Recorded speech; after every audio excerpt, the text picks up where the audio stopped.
وَيُكْرَهُ أَن يُصَلِّيَ الْمَعْذُورُونَ الظُّهْرَ بِجَمَاعَةٍ يَوْمَ الْجُمْعَةِ فِي الْمِصْرِ وَكَذَا أَهْلُ السِّجْنِ لِمَا فِيهِ مِنَ الْإِخْلَالِ بِالْجُمْعَةِ إِذْ هِيَ جَامِعَةٌ لِلْجَمَاعَاتِ۔ بھئی جمعے سے متعلقہ مسائل ذکر ہو رہے ہیں، اور انہوں نے آپ کو بتلایا صاحب ہدایہ نے کہ جمعے کے اندر ظہر کا وقت ہونا جمعے کی شرائط میں سے ہے، یعنی ظہر کا وقت ہے تو جمعہ ہوگا، ظہر کا وقت نکل گیا تو جمعہ نہیں ہوگا۔ اور اسی طرح آپ نے یہ بھی پڑھا کہ جمعے کی شرائط میں سے ایک خطبہ بھی ہے بھائی، خطبہ ہوگا تو جمعہ ہوگا، خطبہ نہیں تو جمعے کی نماز بھی نہیں ہوگی۔ اور یہ بھی ہمیشہ یاد رکھنا کہ خطبے کا عربی زبان میں ہونا بھی ضروری ہے بھائی، عربی زبان میں۔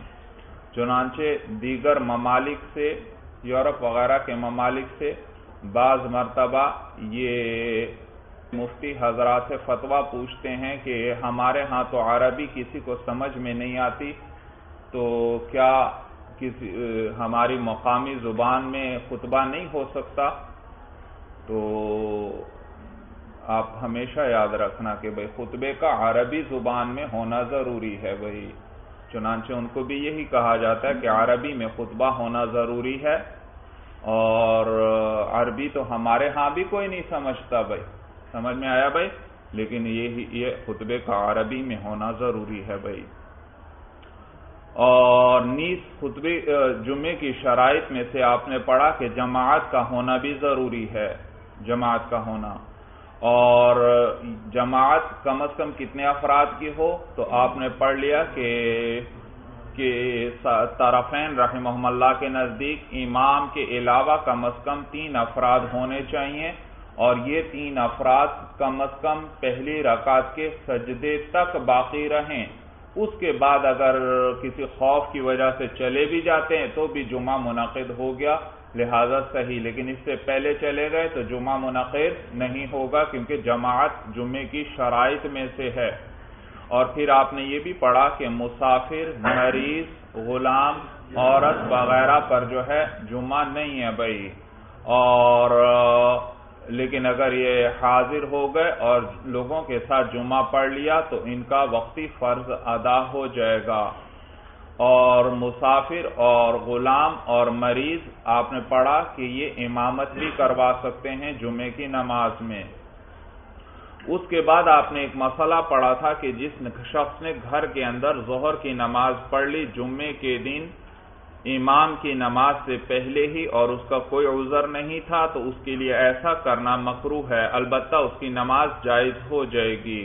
اور پھر اس شخص کا اگر ارادہ بنا کہ میں جمعے کی نماز جا کر پڑھ لوں امام کے ساتھ، تو امام صاحب کے نزدیک گھر سے چلتے ہی اس کی نماز جو ظہر کی اس نے پڑھی تھی وہ باطل ہو جائے گی، ختم ہو جائے گی۔ لہذا اگر یہ جا کر شریک نہ ہو سکا اور جب یہ پہنچا جمعے کی نماز نکل چکی ہے تو ظہر کی نماز باطل ہو چکی ہے، لہذا اس کو نئے سرے سے نماز ظہر کی پڑھنا پڑے گی بھائی۔ اور ایک اور قیمتی بات بھی یاد رکھنا جمعے کے اندر بھائی، جمعے کی نماز میں اذن عام کا ہونا بھی ضروری ہے۔ اذن عام اجازت کا ہونا، سب لوگوں کو اس میں شرکت کی اجازت ہو، سب لوگوں کو اس میں شرکت کی اجازت ہو۔ لہذا اگر جمعے کی نماز کے لیے مسجد کے دروازے بند کر دیے گئے بھائی، تاکہ اور لوگ نہ آئیں بھائی، کوئی مخصوص لوگ ہیں وہ جمعے کی نماز ادا کرنا چاہتے ہیں، اب دیکھیے خطبہ بھی ہے اور وقت بھی ہے ظہر کا، اور جماعت بھی ہے، اندر بڑی تعداد لوگوں کی موجود ہے، لیکن باقی لوگوں کے لیے دروازے بند کر دیے گئے، تو یاد رکھیے اس صورت میں یہ جمعہ نہیں ہوگا بھائی، کیونکہ جمعے کے شرائط میں سے ایک شرط کیا ہے؟ اذن عام کا ہونا، عام اجازت کا ہونا، کہ جو شرکت کرنا چاہے شرکت کرے بھائی، کسی کو روکا نہیں جائے گا۔ جی اب آگے دیکھیے وَيُكْرَهُ أَن يُصَلِّيَ الْمَعْذُورُونَ الظُّهْرَ بِجَمَاعَةٍ يَوْمَ الْجُمْعَةِ فِي الْمِصْرِ وَكَذَا أَهْلُ السِّجْنِ۔ مسئلہ یہ کہ جمعے کے دن معذور لوگ جو ہیں وہ اپنی ظہر کی جماعت کروا لیتے ہیں علیحدہ، تو کہتے ہیں ان کی یہ جماعت مکروہ ہے۔ یہ اسی طرح جیل والے جو ہیں، جیل میں جو قیدی ہیں، وہ کیا کر لیتے ہیں؟ اپنی علیحدہ ظہر کی جماعت کروا لیتے ہیں، کہتے ہیں ایسا کرنا مکروہ ہے۔ کہتے ہیں اس لیے، اس وجہ سے کہ اس کی وجہ سے جمعے کے اندر خلل آئے گا بھائی، کیونکہ جمعہ جو ہے وہ جماعتوں کو جمع کرنے والا ہے، اس میں مقصود یہ ہے کہ زیادہ سے زیادہ لوگ اکٹھے ہوں بھائی، زیادہ سے زیادہ، تو اس کی وجہ سے ہو سکتا ہے بعض لوگ کیا ہوں، انہی کی ظہر کی نماز میں شرکت کر لیں اور جماعت میں، جمعے کی جماعت میں حاضر ہی نہ ہو، تو اس وجہ سے ان کا ایسا کرنا مکروہ ہے بھائی۔ کہتے ہیں وَيُكْرَهُ أَن يُصَلِّيَ الْمَعْذُورُونَ الظُّهْرَ بِجَمَاعَةٍ، اور مکروہ ہے کہ معذور لوگ جو ہیں وہ ظہر کی نماز پڑھیں بِجَمَاعَةٍ، جماعت کے ساتھ، یوم الجمعہ، جمعے کے دن، فی المصر، شہر میں، وَقَدَا أَهْلُ السِّجْنِ، اور اسی طرح جیل والے بھی ہیں، یعنی قیدی جو ہیں، لِمَا فِيهِ مِنَ الْإِخْلَالِ بِالْجُمْعَةِ، اس وجہ سے کہ اس کے اندر، جمعے کے اندر خلل ڈالنا ہے، اِذْ هِيَ جَامِعَةٌ لِلْجَمَاعَاتِ، اس لیے کیونکہ جمعہ جو ہے وہ جماعتوں کو جمع کرنے والا ہے۔ جمعے میں تو جماعت کیا ہونی چاہیے؟ زیادہ سے زیادہ ہونی چاہیے، تو اس وجہ سے اس میں خلل پڑے گا جمعے کی نماز میں، اس کی وجہ سے تو یہ مکروہ ہے ان کے لیے۔ والمعذور قد یقتدی بہ غیرہ، یہاں سے ایک اعتراض کا جواب دے رہے ہیں۔ اعتراض یہ ہوتا ہے کہ آپ نے ہمیں بتلایا کہ جمعے کے دن معذور اگر اپنی علیحدہ جماعت کروا لیں، صرف کون ہو اس میں؟ صرف معذور ہوں، تو بھی آپ نے کہا یہ مکروہ ہے بھائی، مکروہ ہے، حالانکہ معذور پر تو جمعہ فرض ہی نہیں ہے بھائی، آپ پڑھ چکے ہیں معذور پر جمعہ فرض، اور اسی طرح دیہات والے جو ہیں ان پر بھی جمعہ فرض نہیں، تو جیسے دیہات والے اپنی علیحدہ جماعت کروا لیتے ہیں اور وہ ان کی جماعت مکروہ بھی نہیں ہوتی، سمجھ میں آیا؟ وہ تو کیا پڑھتے ہیں؟ ظہر کی جماعت کرواتے ہیں دیہات میں، تو یہ معذور کی بھی جماعت جو ہے وہ مکروہ نہیں ہونی چاہیے بھائی۔ تو اس کی وجہ ذکر کر رہے ہیں کہ یہ معذورین اگر شہر کے اندر علیحدہ جماعت کروائیں گے تو وہ اس وجہ سے مکروہ ہوگی، کیونکہ بعض اوقات غیر معذور بھی کیا کر لے گا؟ ان کی اقتداء کر لے گا۔ بعض لوگ سستی کریں گے، دیکھیں گے بھئی یہاں جماعت ہو رہی ہے ظہر کی، چلو یہیں شرکت کر لیتے ہیں، تو اس وجہ سے اس کو مکروہ قرار دیا گیا ہے بھئی۔ دلیل سمجھ میں آ گئی؟ تو کہتے ہیں والمعذور قد یقتدی بہ غیرہ، اور معذور جو ہے کبھی کبھار اس کی اقتداء کر لیتا ہے، غیرہ ای غیر المعذور، غیر معذور بھی اس کی اقتداء کر لے گا، بخلاف اہل السواد، بخلاف کس کے؟ دیہات والوں کے لیے، انہ لا جمعۃ علیہم، اس لیے کیونکہ ان پر تو جمعہ ہی نہیں ہے، تو ان کے لیے ظہر کی نماز مکروہ نہیں ہے، بلکہ وہ ظہر ہی کی نماز کروائیں گے، لیکن یہاں ہو سکتا ہے غیر معذور بھی ان کے ساتھ شریک ہو جائیں اور اس کی وجہ سے جمعے کی نماز میں کمی آئے گی، لہذا یہ مکروہ ہے۔ وَلَوْ صَلَّى قَوْمٌ أَجْزَأَهُمْ لِاسْتِجْمَاعِ شَرَائِطِهِ، اب آگے بتلا رہے ہیں، لیکن اگر کسی نے پڑھ لی تو کہتے ہیں ہاں ان کی نماز ہو جائے گی، کیونکہ نماز کی تو شرائط پوری ہوں گی، نماز ہو جائے گی، البتہ کراہت پھر بھی رہے گی، مکروہ ہوگا ایسا کرنا ان کے لیے، لیکن اگر کر لیتے ہیں ظہر کی نماز ان کی ادا ہو جائے گی۔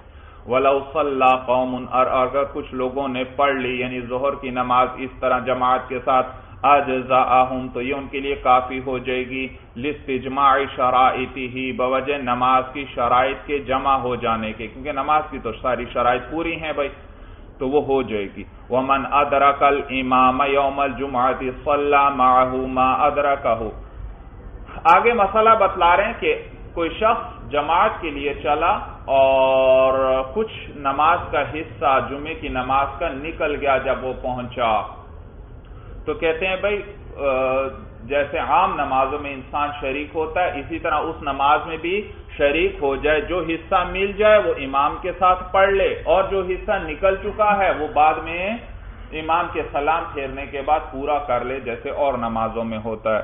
وَمَنْ أَدْرَكَ الْإِمَامَ يَوْمَ الْجُمْعَةِ، اور جس نے امام کو پا لیا جمعے کے دن یعنی نماز میں، نہ امام کو پا لیا، صَلَّى مَعَهُ مَا أَدْرَكَهُ، تو پڑھ لے اس کے ساتھ وہ حصہ جس کو وہ پا لے، وَبَنَا عَلَيْهِ الْجُمْعَةَ، اور اس پر بنا کرے کس کے؟ جمعے کی۔ بھئی کچھ حصہ تو نکل چکا ہے تو امام کے ساتھ یہ کچھ حصہ پڑھے گا اور امام پھر کیا کرے گا؟ سلام پھیر دے گا، تو یہ باقی اسی پر جمعے ہی کی بنا کرے، باقی حصہ کیا کرے؟ جو رہ چکا ہے وہ جمعے ہی کا پڑھے گا اسی طرح۔ بھئی یہ معنی ہے وَبَنَا عَلَيْهِ الْجُمْعَةَ، اور بنا کرے اس پر جمعے کی، لِقَوْلِهِ عَلَيْهِ السَّلَامُ مَا أَدْرَكْتُمْ فَصَلُّوا وَمَا فَاتَكُمْ فَاقْضُوا، بوجہ حضور صلی اللہ علیہ وسلم کے اس قول کی کہ آپ نے فرمایا ما ادرکتم، وہ جو تم پالو، فصلو تو وہ اس کو تم پڑھ لو، وما فاتکم، اور وہ جو تم سے رہ جائے، فقضو تو اس کی کیا کر لو؟ قضا کر لو، یعنی اس کو پورا کر لو۔ بھئی کہ امام سلام پھیر دے گا اور تم پھر باقی نماز پوری کر لو۔ معنی سمجھ میں آ گیا حدیث کا؟ تو قضا کا معنی وہ قضا والا نہ سمجھنا کہ بعد میں پڑھ لے گا، نہیں بھائی اسی وقت کیا کر لے گا؟ اس کو پورا کر لے گا۔ وَإِن كَانَ أَدْرَكَهُ فِي التَّشَهُّدِ، یہاں آپ کو یہ مسئلہ بتلا رہے ہیں کہ جمعے کے اندر کوئی جمعے میں شرکت کے ارادے سے چلا اور اکثر نماز ہو چکی ہے، تھوڑا سا حصہ اس کو ملا، بھائی تھوڑا سا حصہ مثلا تشہد میں جا کر شامل ہو گیا آخر میں، یا سجدہ سہو میں جا کر کیا ہوا؟ سجدہ سہو میں جا کر شامل ہوا، تو کیا یہ شخص اب اسی پر جمعے کی بنا کرے گا، یعنی امام کے سلام پھیرنے کے بعد 2 رکعت ہی پڑھے گا، یا 4 اس کو پڑھنا پڑیں گی؟ بھائی 4 پڑھنا پڑیں گی یعنی ظہر کی نماز۔ بھائی تو شیخین رحمہم اللہ فرماتے ہیں کہ نہیں، جتنا حصہ بھی مل جائے تو وہ چونکہ جماعت میں شامل ہو گیا اس پر جمعے ہی کی بنا کرے گا، جبکہ امام محمد رحمہ اللہ فرماتے ہیں نہیں، اگر دوسری رکعت کا اکثر حصہ مل گیا، اکثر حصہ یعنی رکوع میں کم از کم جا کر امام کو پا لیا دوسری رکعت میں، پھر تو اس پر وہ جمعے کی بنا کرے گا، اور رکوع میں جا کر شامل ہو گیا تو 1 رکعت امام کے سلام پھیرنے کے بعد اور پڑھ لے گا، تو جمعے کی ہی بنا کرے گا اس پر۔ اور اگر رکوع کے بعد جا کر ملا ہے، جماعت میں شامل ہوا ہے، تو امام کے سلام پھیرنے کے بعد اب یہ 2 رکعتیں نہیں پڑھے گا، جمعے کی بنا نہیں کرے گا، بلکہ 4 رکعتیں پڑھے گا، یعنی اس پر ظہر کی بنا کرے گا۔ مسئلہ سمجھ میں آ گیا؟ تو کہتے ہیں وَإِن كَانَ أَدْرَكَهُ فِي التَّشَهُّدِ أَوْ فِي سُجُودِ السَّهْوِ بَنَا عَلَيْهَا الْجُمْعَةَ عِندَهُمَا، اور اگر امام کو پایا اس نے تشہد کی حالت میں، او فی سجود السہو یا سجدہ السہو میں، بنا علیہ الجمعۃ عندہما تو بنا کرے اس پر جمعے کی، عندہما شیخین رحمہم اللہ کے نزدیک۔ وقال محمد رحمہ اللہ ان ادرک معه اکثر الرکعۃ الثانیۃ بنا علیہ الجمعہ، اور امام محمد رحمہ اللہ فرماتے ہیں اگر امام کے ساتھ وہ پا لے دوسری رکعت کا اکثر حصہ، یعنی کم از کم کہاں مل جائے؟ جا کر رکوع میں جا کر مل جائے، بنا علیہ الجمعہ تو اس پر جمعے کی بنا کرے، وَإِنْ أَدْرَكَ أَقَلَّهَا اور اگر اس سے کم حصہ پاتا ہے، بنا علیہ الظہر تو اس پر ظہر کی بنا کرے گا۔ دلیل ان کی کہتے ہیں لِأَنَّهُ جُمْعَةٌ مِّن وَجْهٍ ظُهْرٌ مِّن وَجْهٍ، اس لیے کیونکہ یہ جو نماز ہے اس کی یہ من وجہ جمعہ ہے اور من وجہ ظہر ہے، یعنی بعض اعتبارات سے دیکھا جائے تو یہ ظہر ہے اور بعض اعتبارات سے دیکھا جائے تو یہ جمعہ ہے۔ تو بعض اعتبار سے جمعہ ہے کیونکہ جب شامل ہوا تو کون سی نماز ہو رہی تھی؟ جمعے کی، لہذا جمعے کی نیت کر کے ہی شامل ہوگا، ظہر کی نیت کر کے شامل نہیں ہوگا، جمعے کی نیت ضروری ہے، شامل ہوگا۔ اور من وجہ یہ یعنی بعض اعتبارات سے یہ ظہر کی نماز ہے، اس لیے کیونکہ یہ جب جا کر ملا، مثلا آخری حصے میں ملا ہے، تشہد میں یا سجدہ سہو میں جا کر ملا ہے، تو امام تو ابھی فوراً کیا کر دے گا؟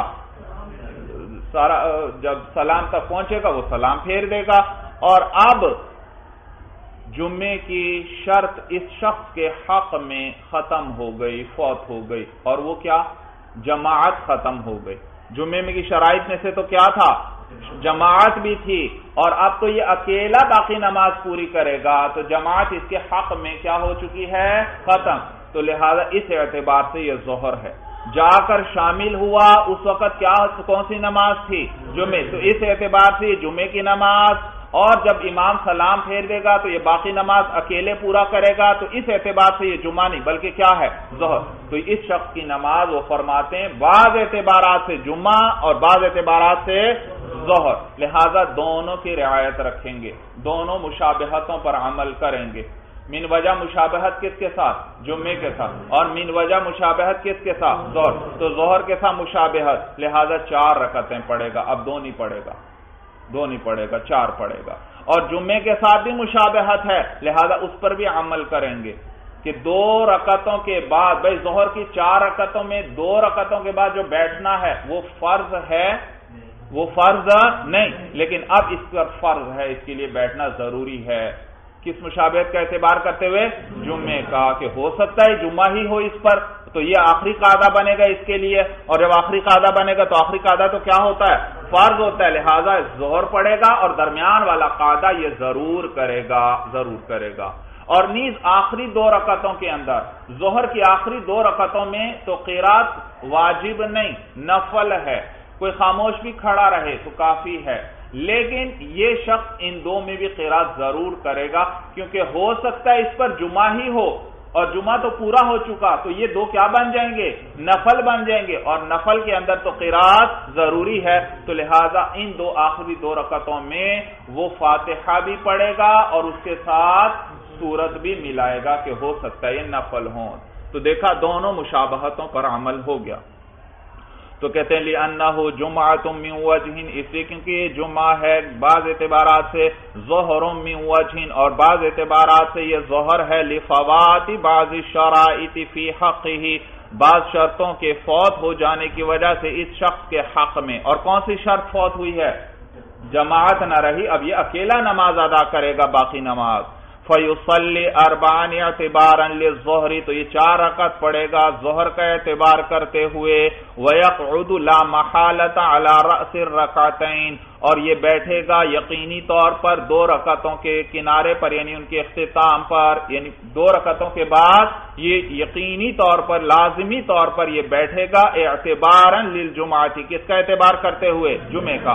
وَيَقْرَأُ فِي الْأُخْرَيَيْنِ، اور آخری 2 رکعتوں میں یہ قرات کرے گا، لاحتمال النفلیۃ، نفل ہونے کے احتمال کی وجہ سے۔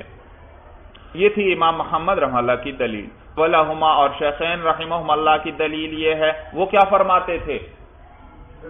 تشہد میں شامل ہوا یا سجدہ سہو میں کیا پڑھے گا؟ جمعے ہی کی بنا کرے گا، جمعے ہی کی نماز پڑھے گا۔ وہ فرماتے ہیں کہ انہ مدرک للجمعۃ فی هذه الحالۃ، کہ وہ جمعے کو پانے والا ہے اس حالت میں بھی، یعنی تشہد میں یا سجدہ سہو میں آ کر ملا تو بھی اس حالت میں وہ جمعے کو پانے والا ہے۔ حتی یشترط نیت الجمعۃ، یہاں تک کہ جمعے کی نیت شرط ہوگی، جمعے کی نیت، یہاں تک کہ جمعے کی نیت شرط ہوگی، تو لہذا یہ ظہر کی نیت سے شامل ہو تو پھر درست نہیں ہے، کیا کرنا پڑے گی؟ جمعے ہی کی نیت کرنا پڑے گی۔ حتیٰ کہ امام محمد رحمہ اللہ بھی کیا فرماتے ہیں، کس چیز کی نیت کرنا پڑے گی؟ تو کہتے ہیں اس نے جمعے کو اس حالت میں پا لیا یہاں تک کہ جمعے کی نیت کی شرط لگائی گئی، وہی رکعتان، اور جمعہ کتنا ہے؟ 2 رکعت ہے تو 2 ہی پڑے گا۔ آگے صاحب ہدایہ فرماتے ہیں، کہتے ہیں وَلَا وَجْهَ لِمَا ذَكَرَ، اور اس بات کی کوئی وجہ نہیں ہے جو اس کو امام محمد رحمہ اللہ نے ذکر کیا۔ انہوں نے کیا ذکر کیا تھا؟ نہیں، انہوں نے کہا تھا کہ جمعے کی بنا نہیں کر سکتا، بلکہ کس کی بنا کرے گا؟ ظہر کی بنا اس پر کرے گا۔ تو صاحب ہدایہ فرماتے ہیں جمعے کی نماز پر ظہر کی بنا کرنا، یہ امام محمد رحمہ اللہ کا یہ ذکر کرنا اس کی کوئی وجہ نہیں ہے۔ یہ معنی ہے ولا وجہ لما ذکر، اور اس بات کی کوئی وجہ نہیں ہے جو امام محمد رحمہ اللہ نے ذکر کی، لأنہما مختلفان، اسی کیونکہ یہ دونوں مختلف چیزیں ہیں۔ شروع کس کو کیا تھا؟ جمعے کو، اور بنا کس کی کر رہا ہے؟ ظہر کی، اور دونوں یہ مختلف چیزیں ہیں، آپ پڑھ چکے ہیں بھائی۔ کہ جمعے کی 2 رکعتیں ہیں، ظہر کی 4 رکعتیں ہیں، جمعے کے اندر جو ہے جہرن قرات ہوتی ہے اور ظہر میں آہستہ آواز سے، اور نیز جمعے کی شرائط ہیں اور وہ ظہر کی شرائط نہیں ہے بھائی. تو لأنہما اسی کیونکہ دونوں مختلف ہیں، یعنی جمعہ اور ظہر. فلا یبنا احدہما علی تحریمۃ الآخر، لہذا بنا نہیں کی جائے گی ان دونوں میں سے کسی ایک کی دوسرے کی تحریمہ پر. تو جمعے کی تحریمہ پر ظہر کی بنا نہیں کی جائے گی اور ظہر کی تحریمہ پر جمعے کی بنا نہیں کی جائے گی. وَإِذَا خَرَجَ الْإِمَامُ يَوْمَ الْجُمْعَةِ تَرَكَ النَّاسُ الصَّلَاةَ وَالْكَلَامَ حَتَّى يَفْرُغَ مِنْ خُطْبَتِهِ. یاد رکھیے جب امام جمعے کے دن نکلے خطبہ دینے کے لیے تو پھر اس کے بعد لوگوں کو کلام وغیرہ بھی چھوڑ دینا چاہیے اور نماز یعنی سنتیں یا نوافل بھی بند کر دینی چاہیے بھائی. اس کے بعد پھر نوافل اور سنتیں نہ پڑھے بھائی اور کلام وغیرہ نہ کرے. تو کہتے ہیں وَإِذَا خَرَجَ الْإِمَامُ يَوْمَ الْجُمْعَةِ، اور جب نکلے امام یعنی اپنے گھر سے چلا ہے کس کے لیے؟ خطبہ دینے کے لیے چل پڑا. اور جب نکل آیا امام جمعے کے دن ترک الناس الصلاۃ، تو لوگ چھوڑ دیں نماز کو بھی، والکلام اور کلام کو بھی، حتی یفرغ من خطبتہ، یہاں تک کہ امام فارغ ہو جائے اپنے خطبے سے. قال صاحب ہدایہ فرماتے ہیں وہذا عند ابی حنیفہ رحمہ اللہ، یہ امام اعظم ابو حنیفہ رحمہ اللہ کے نزدیک ہے. وقال، اور صاحبین فرماتے ہیں لا باس بالکلام اذا خرج الامام قبل ان یخطب واذا نزل قبل ان یکبر. صاحبین فرماتے ہیں کہ امام نکل آئے تو ٹھیک ہے، نماز کو تو چھوڑ دیں، سنتیں اور نوافل اس کے بعد نہ پڑھیں. ہاں کلام کر سکتے ہیں جب تک امام خطبہ شروع نہ کرے بھائی. خطبہ دینا جب شروع کر دے پھر کلام کی اجازت نہیں، اس سے پہلے کلام کرنے کی کلام کرنا جائز ہے.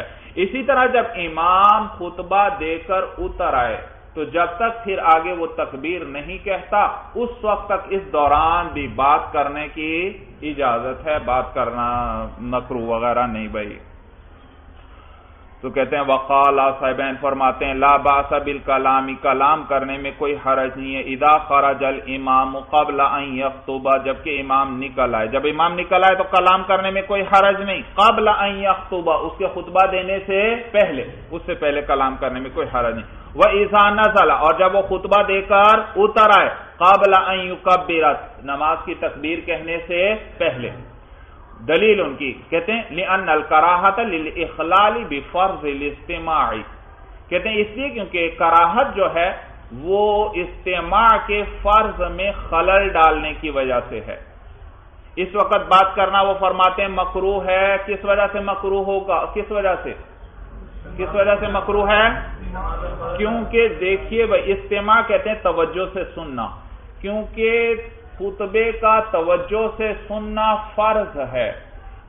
خطبے کا توجہ سے سننا فرض ہے، اور جب تک اس نے خطبہ نہیں شروع کیا تو اجتماع ہے ہی نہیں، اس وقت توجہ سے سننا ہے ہی نہیں. ہاں جب خطبہ شروع کرے گا اب کلام کریں گے، کوئی لوگ باتیں اگر کوئی کرتے ہیں تو وہ توجہ سے سننے کا جو فرض ہے اس میں کیا پڑے گا؟ اس میں خلل پڑے. اس وقت بات کرنا مکروہ ہوگا. لیکن ابھی تو یہ گھر سے نکلا ہے، اس نے تو خطبہ نہیں شروع کیا، لہذا اس وقت کوئی اجتماع نہیں. جب اجتماع نہیں تو بات کرنے میں کوئی حرج نہیں. اور اسی طرح جب ممبر سے اتر آئے اس وقت اس نے خطبہ ختم کر دیا ہے تو اس وقت بھی اجتماع نہیں، چونکہ سننا نہیں ہے تو لہذا اس وقت خلل نہیں پڑے گا، تو کلام کرنے میں کوئی حرج نہیں. ہاں نماز، اس وقت نماز پڑھنا پھر بھی مکروہ ہے. بھئی نماز پڑھنا کیوں مکروہ؟ کہتے ہیں اس لیے کیونکہ نماز کبھی لمبی ہو جاتی ہے، یہ نہ ہو یہ بھی سنتوں یا نوافل میں ہی مشغول ہو اور ادھر خطبہ شروع ہو جائے، تو اس وجہ سے نماز نہ پڑھے کیونکہ نماز طویل ہو سکتی ہے. لیکن کلام تو مختصر بھی ہو سکتا ہے، لہذا اس کے کرنے میں کوئی حرج نہیں. بھائی تو وہ فرماتے ہیں لِأَنَّ الْكَرَاهَةَ لِلْإِخْلَالِ بِفَرْضِ الْاجْتِمَاعِ کیونکہ کراہت جو ہے، مکروہ ہونا جو ہے وہ استماع کے فرض میں، یعنی توجہ سے سننے کا جو فرض ہے اس میں خلل ڈالنے کی وجہ سے ہے۔ ولا استماع ہونا، اور یہاں پر کوئی استماع نہیں، یہ جس مقام کی ہم بات کر رہے ہیں، یعنی ابھی گھر سے نکلا خطبہ شروع نہیں کیا، اس وقت استماع ہے ہی نہیں، تو لہذا کوئی مکروہ بھی نہیں ہوگا۔ بخلاف الصلاۃ، بخلاف نماز کے، لأنها قد تمتد، وہ کبھی لمبی بھی ہو جاتی ہے، تو نوافل اور وغیرہ کا پڑھنا مکروہ ہوگا، کلام کرنا نہیں۔ ولأبی حنیفہ رحمہ اللہ قولہ علیہ السلام اذا خرج الامام فلا صلاۃ ولا کلام، اور امام ابو حنیفہ رحمہ اللہ کی دلیل حضور علیہ السلام کا قول ہے کہ جب امام نکل آئے فلا صلاۃ ولا کلام، تو پھر کوئی نماز نہیں اور پھر کوئی کلام نہیں، یعنی پھر نماز بھی نہیں پڑھی جائے گی اور کلام، یہ حدیث میں آ گیا، حضور صلی اللہ علیہ وسلم فرماتے ہیں۔ تو یہ امام صاحب کی دلیل ہے، تو من غیر فصل، بغیر کسی فرق کے، یعنی امام صاحب کی دلیل یہ حدیث ہے بغیر کسی فرق کے، یعنی اس میں کوئی فرق نہیں کیا گیا صلاۃ اور کلام کے درمیان، تھوڑے یا زیادہ کلام کے درمیان، بلکہ کیا کہا گیا مطلقاً حدیث میں، جب امام نکل آئے تو پھر نماز بھی نہیں اور کلام بھی نہیں۔ بھائی تو من غیر فصل کا معنی سمجھ میں آیا بھائی، یہ حدیث کا حصہ نہیں ہے، یہ الگ بھائی دلیل کا حصہ ہے، تو بغیر کسی فرق کے۔ وَلِأَنَّ الْكَلَامَ قَدْ يَمْتَدُّ طَبْعًا فَأَشْبَهَ الصَّلَاةَ، دوسری دلیل ذکر کر رہے ہیں، عقلی دلیل امام صاحب کی طرف سے، کہتے ہیں اس لیے کیونکہ کلام بھی کبھی کبھار لمبا ہو جاتا ہے، طبعاً أي عادةً بھائی، فَأَشْبَهَ الصَّلَاةَ، تو یہ کس کے مشابہ ہو گیا؟ نماز کے، اور نماز کو کیوں مکروہ قرار دیا؟ صاحبین بھی کیا فرماتے ہیں، کیونکہ نماز کبھی کبھار لمبی ہو جاتی ہے، تو کلام بھی کبھی کبھار لمبا ہو جاتا ہے، عادتاً لوگ کیا کر لیتے ہیں، بات شروع کی ہے لمبی ہو گئی تھوڑی سی بات، تو لہٰذا یہ کلام بھی کس کے مشابہ؟ نماز کے مشابہ ہوا، اور نماز پر اس وقت پڑھنا مکروہ ہے تو کلام کا کرنا بھی مکروہ ہوگا۔ یہ معنی لأن الکلام قد یمتد طبعا، اسی کیونکہ کلام بھی کبھی کبھار لمبا ہو جاتا ہے، طبعا ای عادتا فاشبہ الصلاۃ، تو یہ نماز کے مشابہ ہو گیا۔ وَإِذَا أَذَّنَ الْمُؤَذِّنُونَ الْأَذَانَ الْأَوَّلَ تَرَكَ النَّاسُ الْبَيْعَ وَالشِّرَاءَ وَتَوَجَّهُوا إِلَى الْجُمُعَةِ، اور جب اذان دے دیں مؤذن الاذان الاول، پہلی اذان، تو ترک الناس البیع والشراء، تو لوگ چھوڑ دیں بیع اور شراء کو، خرید و فروخت کو چھوڑ دیں، وتوجہوا الی الجمعۃ، اور متوجہ ہو جائیں جمعے کی طرف۔ جب مؤذن حضرات کیا کریں، پہلی اذان دے دیں تو اسی وقت لوگ خرید و فروخت کو چھوڑ دیں اور جمعے کی طرف متوجہ ہو جائیں۔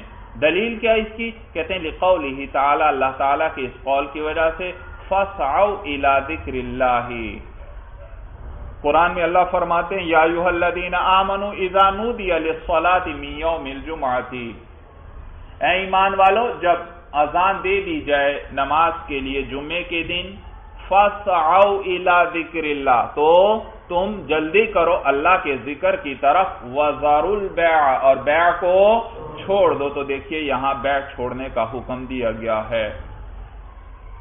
اور متن میں آیا وَإِذَا أَذَّنَ الْمُؤَذِّنُونَ، جب مؤذن اذان دیں، جمع کا صیغہ ذکر کیا گیا۔ آپ کہیں گے بھائی ایک اذان، پہلی اذان بھی ہے اسی طرح دوسری، یہ تو ایک مؤذن دیتا ہے، تو یہ جمع کا صیغہ کیوں ذکر کیا گیا؟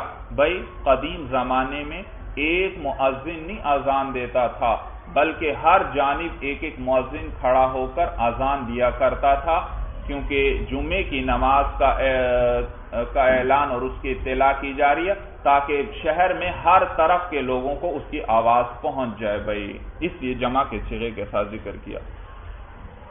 وَإِذَا صَعِدَ الْإِمَامُ الْمِنبَرَ جَلَسَ وَأَذَّنَ الْمُؤَذِّنُونَ بَيْنَ يَدَيِ الْمِنبَرِ، وَإِذَا صَعِدَ الْإِمَامُ الْمِنبَرَ، اور جب امام منبر پر چڑھ جائے، جَلَسَ تو بیٹھ جائے، وَأَذَّنَ الْمُؤَذِّنُونَ بَيْنَ يَدَيِ الْمِنبَرِ، اور اذان دیں مؤذن منبر کے سامنے، بذالک جرى التوارث، اسی پر توارث یعنی عمل ہوتا چلا آیا ہے، یعنی حضور علیہ السلام کے زمانے سے لے کر اب تک اسی طرح عمل ہوتا چلا آیا ہے کہ جب امام ممبر پر بیٹھ جائے تو پھر ممبر کے سامنے مؤذن اذان دیتے ہیں۔ وَلَمْ يَكُنْ عَلَى عَهْدِ رَسُولِ اللَّهِ صلی اللہ علیہ وسلم إِلَّا هَذَا الْأَذَانِ، اور نہیں تھی حضور علیہ السلام کے زمانے میں مگر یہی اذان، یعنی یہی دوسری اذان ہوتی تھی، پہلی اذان نہیں ہوتی تھی۔ تو یہ پہلی اذان جو ہے یہ حضرت عثمان غنی رضی اللہ تعالیٰ عنہ کے زمانے میں یہ شروع ہوئی بھائی، حضرت عثمان غنی رضی اللہ، اس وجہ سے کیونکہ لوگ زیادہ ہو گئے، تو لوگ بہت زیادہ ہو گئے تو اب ان کو ذرا کچھ پہلے تاکہ اطلاع ہو جائے جمعے کی نماز کی، اس لیے اس اذان کا اضافہ کر دیا گیا بھائی۔ اور یہ بات چونکہ تمام صحابہ کے سامنے ہوئی اور کسی نے اس کا انکار اور رد نہیں فرمایا، تو معلوم ہوا صحابہ کا اس پر اجماع ہو گیا بھائی۔ وَلِهَذَا قِيلَ، اور اسی وجہ سے کہا گیا ہے هُوَ الْمُعْتَبَرُ فِي وُجُوبِ السَّعْيِ وَحُرْمَةِ الْبَيْعِ، کہ یہی اذان یعنی دوسری اذان، بھائی صاحب ہدایہ نے تو آپ کو بتلایا، پیچھے متن میں آیا تھا، پہلی اذان جو ہے، پہلی اذان جیسے ہی ہو تو کیا کیا جائے گا؟ بیع و شراء کو، خرید و فروخت کو چھوڑ دیا جائے گا، اور کس طرح متوجہ ہو جائیں لوگ؟ جمعے کی نماز کی طرح متوجہ ہو جائیں، جمعے کے لیے چل پڑیں بھائی۔ اور تو بعضوں نے کہا کہ یہ حضور علیہ السلام کے زمانے میں صرف یہ دوسری اذان ہوتی تھی، لہذا اسی کا اعتبار کیا جائے گا، اسی دوسری اذان کے بعد خرید و فروخت درست نہیں رہے گی، خرید و فروخت، اور اسی کے بعد سعی واجب ہوگی، جمعے کی طرف چلنا اور کوشش کرنا اس دوسری اذان کے بعد واجب ہوگا۔ تو کہتے ہیں وَلِهَذَا قِيلَ، اسی وجہ سے کہا گیا کہ هُوَ الْمُعْتَبَرُ فِي وُجُوبِ السَّعْيِ وَحُرْمَةِ الْبَيْعِ، کہ یہی دوسری اذان ہی معتبر ہے سعی کے واجب ہونے میں، یعنی جمعے کی طرف چلنے میں، اس کے بعد واجب ہوگا، وَحُرْمَةِ الْبَيْعِ، اور بیع کے حرام ہونے میں۔ تو بیع تو حرام نہیں ہوتی اس وقت، تو بیع تو مکروہ تحریمی ہے عند الاحناف، لیکن مکروہ تحریمی بھی کس کے قریب ہے؟ حرام کے قریب ہی ہے، اس لیے اس کو حرمت کے لفظ سے ذکر کر دیا۔ وحرمت البیع کے حرام ہونے میں آگے صاحب ہدایہ بتلا رہے ہیں کہ بھئی زیادہ صحیح قول وہی ہے جو پیچھے متن میں ذکر ہو گیا کہ پہلی اذان کے وقت ہی خرید و فروخت کو چھوڑ دیا جائے گا اور جمعے کی طرف سعی کی جائے گی، اس لیے کیونکہ اگر دوسری اذان کے وقت جمعے کی طرف سعی کی جائے، اس وقت سعی واجب ہو اور خرید و فروخت کا چھوڑنا واجب ہو، پھر تو لوگ جمعے میں پہنچ ہی نہیں سکیں گے بھائی، سمجھ میں آیا بھائی؟ پہنچ ہی، اور اگر جمعے میں پہنچتے بھی ہیں خطبے میں تو کم از کم نہیں پہنچ سکیں گے بھائی۔ تو کہتے ہیں والاصح، اور زیادہ صحیح قول یہ ہے کہ ان المعتبر هو الاول، کہ معتبر وہ پہلی ہی اذان ہے، اذا کان بعد الزوال، جب وہ کس کے بعد ہو؟ زوال کے بعد ہو، لحصول الاعلام به، اس وجہ سے کہ اس کی وجہ سے جو ہے اعلام حاصل ہو گیا، اس کی وجہ سے کیا حاصل ہوا؟ اعلام حاصل ہوا، اطلاع ہو گئی سب کو، کس چیز کی؟ جمعے کی نماز کی اطلاع سب کو ہو گئی، اس کے ذریعے سب کو اطلاع ہو گئی۔ اور قرآن میں بھی اللہ کیا فرماتے ہیں؟ اذا نودی للصلاۃ من یوم الجمعہ، جب ندا دے دی جائے جمعے کی اذان کے لیے، یعنی جب اس کی تمہیں اطلاع کر دی جائے، جب اذان دے دی جائے تو پھر جلدی کرو۔ تو پہلی اذان کے ذریعے چونکہ پتہ لگ گیا سب کو، اطلاع ہو گئی، لہذا اس کے بعد خرید و فروخت چھوڑ دیں گے اور جمعے کی طرف لوگ متوجہ ہوں گے۔ چلیے بس بھائی، ھذا هو المرام، اللہ اعلم بحقیقت الکلام۔